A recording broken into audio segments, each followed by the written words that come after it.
So now, it's fine time for me to say, number one, I love Matt Scogin. It's been an honor to introduce him to you, and I now pronounce Hope College and Matt Scogin introduced.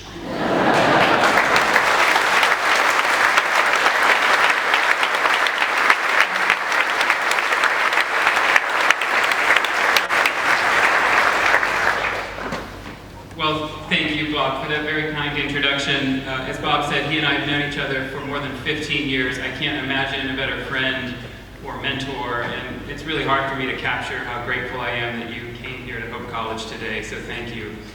I have to admit, I'm feeling a bit emotionally overwhelmed by all of this. This whole thing feels like part graduation ceremony, part wedding, part funeral. I just hope I come across as the groom, or at least the graduate, and not the, well, you get the idea. This whole room is full of people I love and admire and respect, people who supported me on my journey to and from Hope, and now back again. My high school social studies teacher, Marshall Rutz, and my former advisor at Hope, Jack Holmes, are here. Both invested countless hours in me, inside and outside the classroom. Some of Hope's great leaders are here. You've heard from a couple of them. Dr. James Boltman, our 11th president, and Dr. Dennis Foskel, our 13th. I've known and admired Dr. Boltman for many years, and while I only met Dr. Foskel 2 years ago, he quickly made my personal Hall of Fame. Dr. John Knapp, our 12th president, as you heard, is traveling overseas and couldn't join us today, but I owe him a huge debt of gratitude. He asked me a few years ago to join the Board of Trustees and gave me the opportunity to serve this institution that we all deeply love. It's also an incredible honor that at 99 years old, our 9th president, Dr. Gordon Van Wylen, is here this afternoon. Dr. Van Wylen.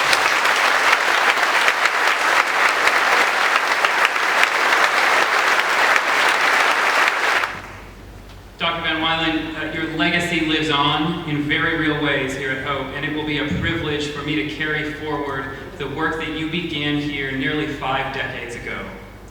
To the search committee chaired by Suzanne Shire and to the Board of Trustees chaired by Carl Droppers, I thank you for the trust that you've placed in me, and I promise I will work every single day to justify that trust. And especially I want to thank all of you, the broader Hope community. When I was named Hope's 14th president, I wasn't sure how that announcement would be received. I was 39 years old, I was working in New York, and didn't have a whole lot of higher education experience. But in true Hope tradition, you embraced me and welcomed me back. I feel deeply grateful and highly privileged to be serving this institution alongside all of you. And if anyone is still concerned about having a 39-year-old president, I have one important announcement to make. 3 weeks ago, I turned 40. I also want to recognize my family. My siblings are here, Alice, Tim, and Sam. Thank you for being here. My in-laws joined us from Colorado, and that means so much to me. Of course, my 3 amazing children, Oliver, Lucy, and Sophie, and my incredible wife, Sarah. Thank you for the willingness to embark on this crazy adventure together. And finally, I want to recognize 2 people who aren't here, and I wish they were. My parents. My dad passed away 6 years ago. My mom passed away 3 years ago. Unbeknownst to me, my preparation for this job began decades ago with them. They exuded a passion for the pursuit of wisdom and truth and learning, and it's a passion I carry forward today as I return to Hope. My dad was a PhD chemist. He spent his entire career at a pharmaceutical company in Portage. And my mom started her career as a middle school science teacher and later taught adult education and high school equivalency. My dad, who never once raised his voice, taught me the importance of kindness and staying calm in all circumstances. And my mom helped me channel my ambition. She said, if you see something you don't like in this world, you ought to run out and do what you can to make it better. It's a message of hope I've always tried to embody. I miss them. I wish they were here. They would have loved this, partially because after 17 years, I'm finally home. You see, for me, this is home. This is home. It was here 21 years ago where my parents dropped me off at Scott Hall for freshman year. And I can picture my mom sitting in our blue minivan with tears streaming down her face as they drove off. She was heartbroken that I was leaving the nest, even though the nest was only an hour's drive away. It was in this very room that I caught a glimpse of a girl who stopped my heart, a girl who made me so nervous that it took me 3 years to work up the courage to ask her out. That incredible person has been my wife for over 16 years. She is a godly, wise, and delightful partner. She's the love of my life and the clearest example I've ever seen of God's grace on a daily basis. It's in the halls that surround this building that I met professors who stretched my mind, who taught me to think, who gave me a passion for learning, and most importantly, cared about who I was and who I would become.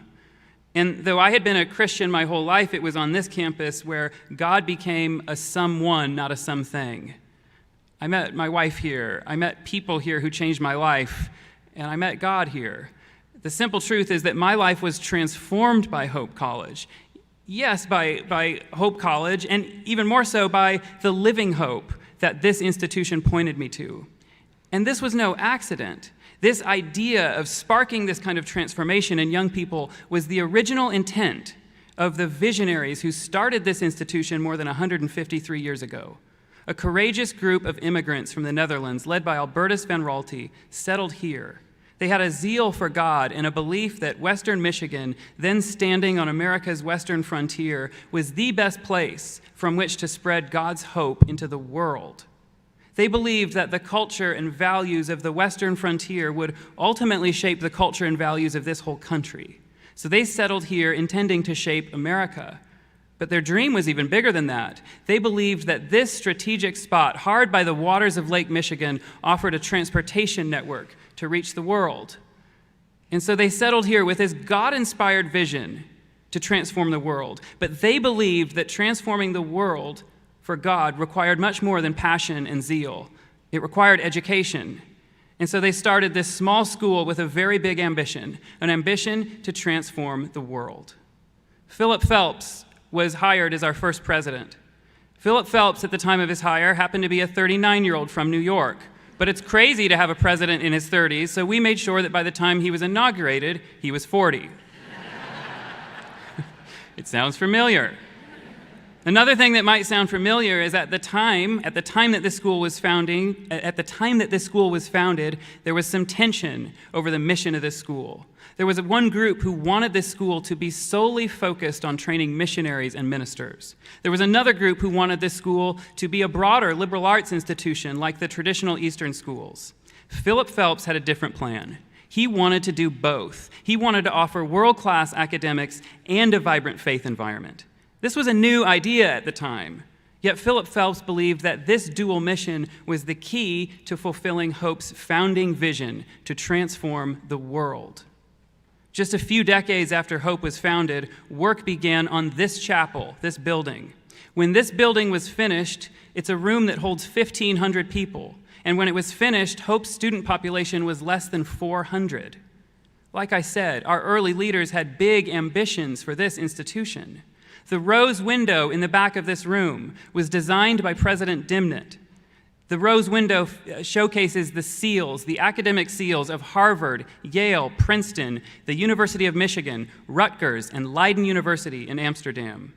These schools were seen as aspirational academic peers of Hope College. So somebody better go to Amsterdam and warn Leiden's University that we're coming for them. Because we are coming. We are coming. This is a season of homecoming for me, and I can't help but also feel that this is a season of homecoming for Hope College, a time when we rededicate ourselves to that early vision. And somewhere along the line, I fear that we've lost a little bit of the grand ambition that inspired our founders. After all, we weren't founded to transform Ottawa County, Michigan. We weren't founded to compete with a school in Grand Rapids. We were founded to compete at the highest levels academically and to transform the world with God's hope. Today, I see Hope College with a new hope. I know that recent years have not been easy. You've lived it. You don't need me to tell you. At times, our campus has felt divided in a way that mirrors the division of this country. We also feel pressure from external challenges facing higher education and liberal arts in particular.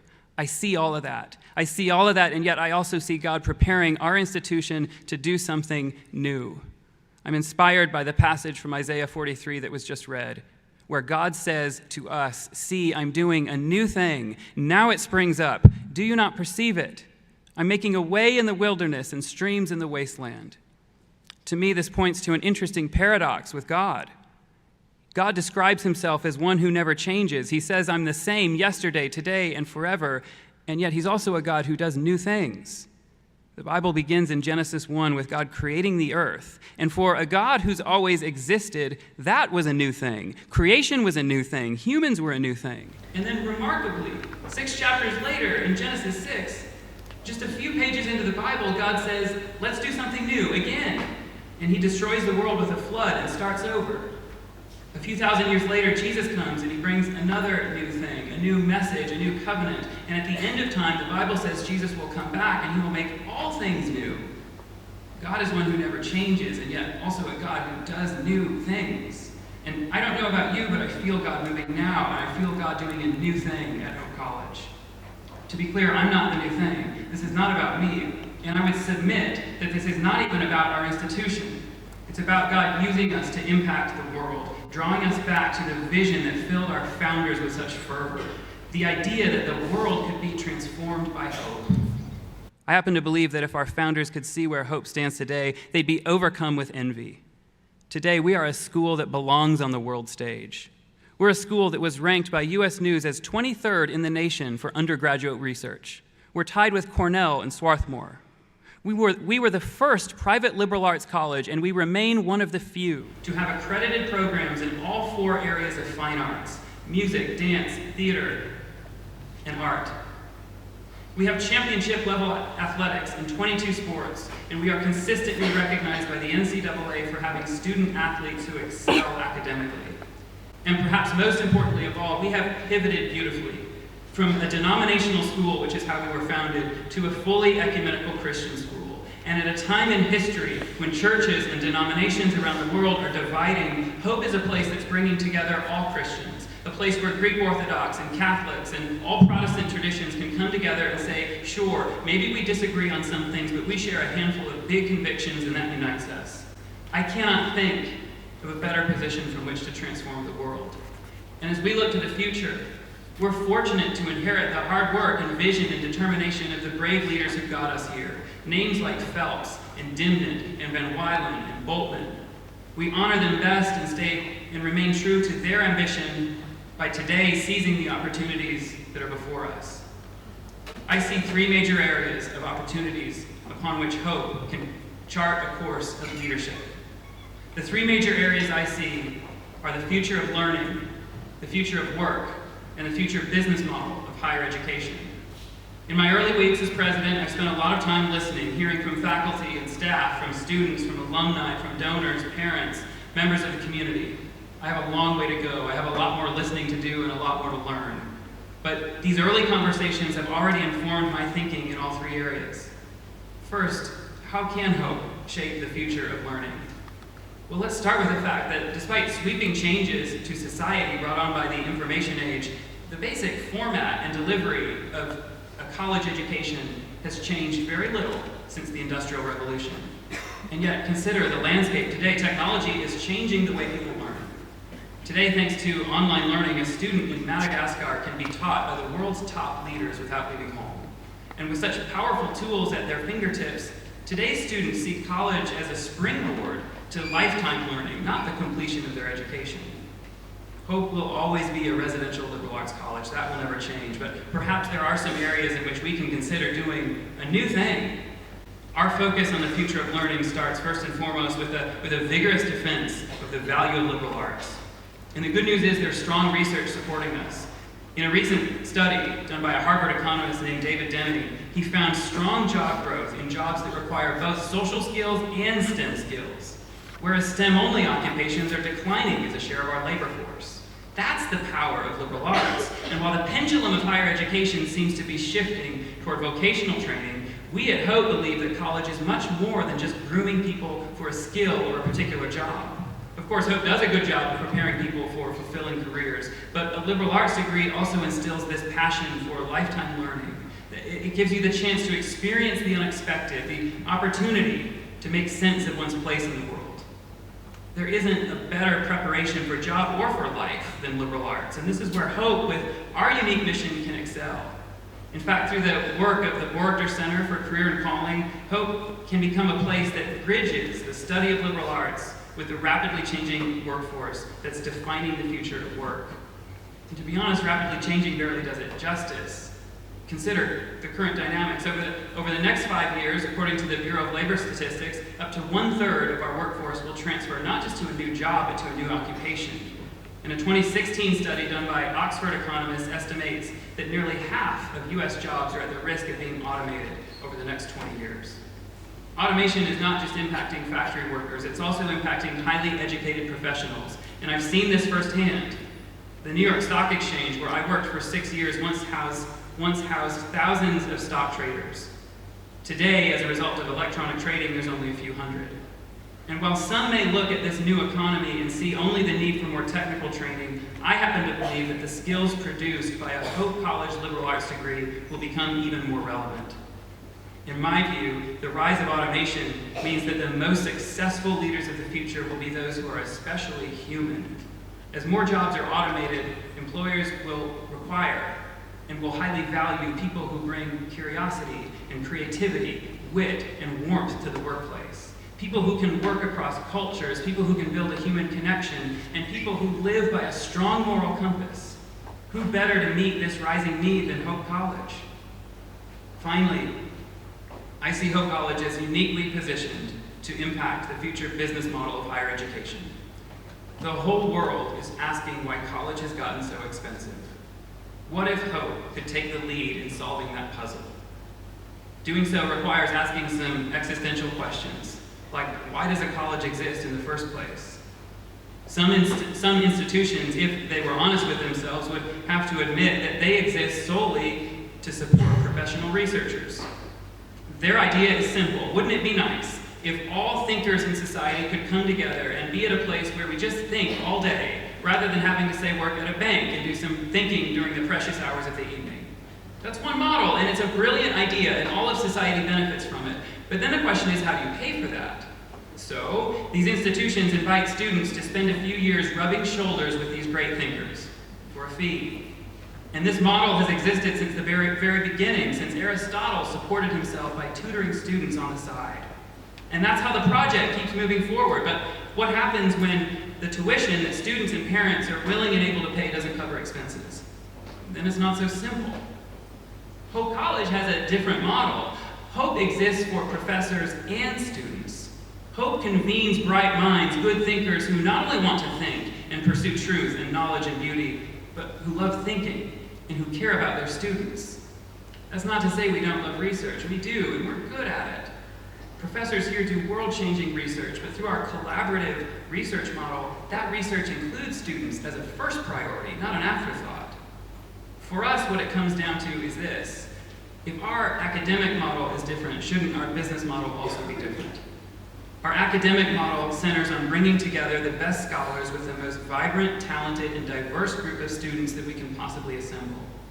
And don't forget, dating back to our founding, we exist for more than just academics. What we provide here is a transformational experience. A world-class liberal arts education is part of it, but it also includes faith formation, as well as enabling students to discover their calling, their life purpose, and the chance to wrestle with the biggest, most important questions of all, like, who am I, why am I here, and is there a God? It's these pieces together that transform my life. And the ability to pay for that transformative experience should not be a barrier. That's why Hope will be committing an additional $1 million toward new scholarships for the next academic year. This marks the biggest ever increase in our scholarship offering. But long-term, we need to do much more to close the gap. The most direct way to accomplish this is through fundraising. And that's an area where I'm excited to get to work, using all the passion and commitment and energy that Hope instilled in me. And let me warn you, my goal for us is pretty big. My personal objective is to raise enough scholarship money in our endowment so that one day Hope College would not need to charge students for tuition at all. My dream is a Hope College that can fully fund tuition for all of our students. This is a big ambition, so large that it probably sounds crazy and unachievable. And yet, to paraphrase President Kennedy, when he charged our nation with a seemingly crazy and unachievable mission of going to the moon, we choose this ambition. We choose this not because it's easy, we choose this because it's hard. We accept this challenge because we believe so deeply in the transformative experience that Hope College offers. The opportunity to be transformed by hope should not be dependent upon a family's net worth or what zip code a student grows up in. Being transformed by hope should not come with a price tag. To me, this is personal. My own life was forever transformed by this institution. I grew up in a modest middle-class family. I wouldn't have been able to afford Hope without scholarship support. And even with scholarships, I still graduated with significant student loan debt. And keep in mind, this is 20 years ago when the price of tuition was less than half what it is today. So we're taking a hard look at ways we can rethink our cost structure, but organizations don't shrink on the way to greatness. Our path toward greatness involves growing our scholarship support. So I'm asking us today to channel the pioneer spirit that inspired our immigrant founders. I'm asking us to channel the spirit that inspired our founders who believed that this institution could change the world. I'm asking us to reignite that passion to be a place that chooses to be a leader, a place that chooses to climb the highest mountain, a place that chooses to take on the biggest, most significant issue facing higher education today, access and affordability. And ultimately, we accept this challenge not because we believe just in what Hope College can do. We accept this challenge because we have faith in what a big God can do. If Hope is a God-centered school, we ought to have God-sized ambitions for ourselves. And we do. The three areas I've highlighted today, the future of learning, the future of work, and the future business model of higher education, they may sound daunting. But while other institutions perceive them as a threat, we can see them as opportunities. Challenges from the outside are inherently disruptive. And that's why they're scary to those who are already on top, but they're exciting to those who are poised to climb higher. When Israel's leading generals saw Goliath, they saw their worst nightmare. When David saw Goliath, he saw his biggest chance. And the same thing that struck the Israelite army with fear is what filled David with hope. And so it should be with us. Remember, our name is Hope. And who better to take on seemingly hopeless challenges than us? Especially when, as with David, our hope comes from the only reliable source. The world places its hope in circumstances, things like personal health and family and success and high position in society. Those are nice things, but as you know, and as our students will discover, life is full of hardship. What is hardship but a stripping of those things? And when you lose the circumstances in which you place your hope, you risk becoming cynical, disillusioned, and hopeless. The Apostle Peter says we have in Christ a living hope, a hope that doesn't die, a hope that doesn't depend on circumstances. And that's why David could look directly into the eyes of the most daunting challenge his nation faced and say, "Today, the Lord will deliver you into my hands." The question is, how did he summon the will to say that or the faith to believe it? Faced with an insurmountable task, David had supernatural hope. Realizing that the battle was not his but God's, he said, "On this very day, the whole world will see that there is an extraordinary God." And we make the same bold claim today here at Hope College, that on this very day, the whole world will see that there is an extraordinary God. That is the power of hope. It's a living hope that comes from only one place. It's the hope we aspire to instill at Hope College. It's the hope that inspired our founding. It's the hope that defines our purpose. And it's the hope that carries us forward today. And so with God's word guiding us, saying, "See, I'm doing a new thing," we look to the future with confidence.